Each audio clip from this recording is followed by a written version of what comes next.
Dan anehnya nih ya, pesawat-pesawat yang menghilang secara misterius ini tidak pernah ditemukan hingga saat ini. Bahkan puing-puingnya pun tidak pernah ditemukan. Hai guys, selamat datang kembali di channel GEsensi Official. Nah, hari ini kita akan ngebahas tentang segitiga Bermuda. Apa sih sebenarnya yang terjadi di segitiga Bermuda? Dan apa sih itu segitiga Bermuda? Hari ini kita akan bahas bersama-sama di Sudut Cerita.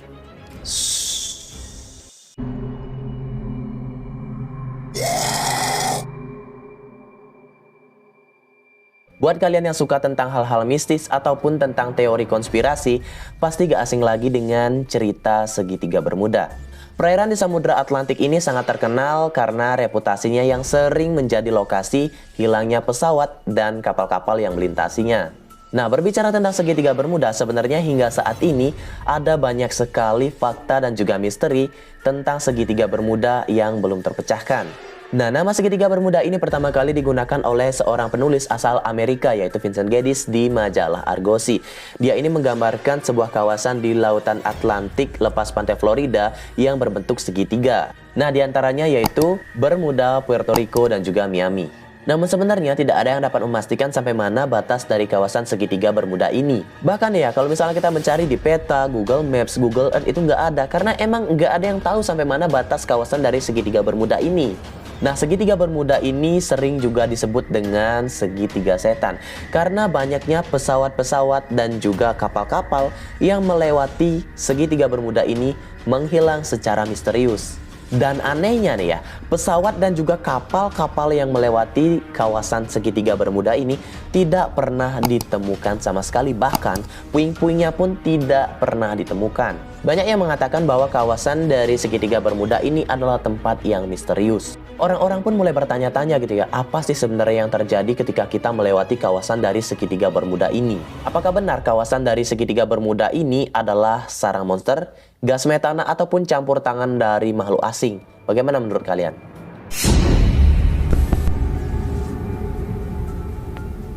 Nah, salah satu kapal yang dikabarkan menghilang setelah melewati kawasan dari segitiga Bermuda ini adalah SS Cotopaxi. Kapal SS Cotopaxi ini tiba-tiba saja menghilang tanpa jejak pada tahun 1925. Menurut rekaman jejak perjalanan dari SS Cotopaxi ini, ternyata SS Cotopaxi ini melewati perairan segitiga Bermuda. Saat itu SS Cotopaxi ini ternyata sedang melakukan perjalanan dari South Carolina, Amerika Serikat menuju ke Havana, Kuba. Saat berlayar, SS Cotopaxi ini ternyata membawa 32 awak kapal di dalamnya termasuk kapten kapal. Hilangnya kapal SS Cotopaxi ini pun menjadi tanda tanya dan juga misteri gitu. Apa sih yang sebenarnya terjadi sama mereka saat itu? Nah, berikutnya itu ada Flight 19 atau penerbangan 19. Pesawat ini tiba-tiba saja menghilang secara misterius setelah melewati kawasan segitiga Bermuda. Bahkan, puing-puing dari pesawat ini pun tidak pernah ditemukan hingga saat ini. Nah, bagaimana sih sebenarnya kronologi menghilangnya penerbangan 19 atau Flight 19 ini? Mari kita bahas bersama-sama.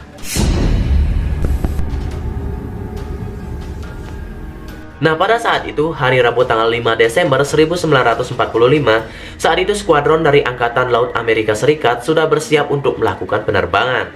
Komando dari salah satu kru ini diberikan kepada Letnan Charles Taylor, koreksi kalau salah pengucapan ya. Nah, Letnan Charles Taylor ini sudah berpengalaman dalam Perang Dunia Kedua dan mereka akan direncanakan akan berangkat menggunakan 5 pesawat. Dan mereka ini sudah menentukan di mana mereka akan melakukan pelatihan pengeboman.